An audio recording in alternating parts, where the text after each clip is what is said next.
আসসালামু আলাইকুম। আপনারা সবাই কেমন আছেন? আশা করি ভালো আছেন। আমিও আলহামদুলিল্লাহ ভালো আছি।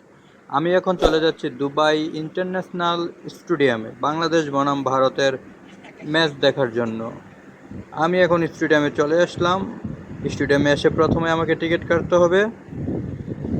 আমি স্টেডিয়ামে ঢোকার জন্য টিকিট কেটে ফেললাম।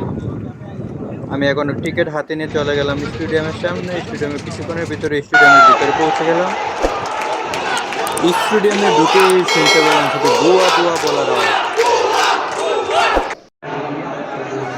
দুবাই ইন্টারন্যাশনাল স্টেডিয়ামটা এত সুন্দর যা বলার বাইরে। এখান থেকে ভিউটা দেখেন কি সুন্দর দুবাই ইন্টারন্যাশনাল স্টেডিয়ামটা। তারপরে সবাই নায়রে তাকবীর আল্লাহু আকবার বলা শুরু করছে। আজকের ব্লগটি ভালো লাগলে লাইক কমেন্ট সাবস্ক্রাইব করে বেল আইকনটি বাজিয়ে দেবেন।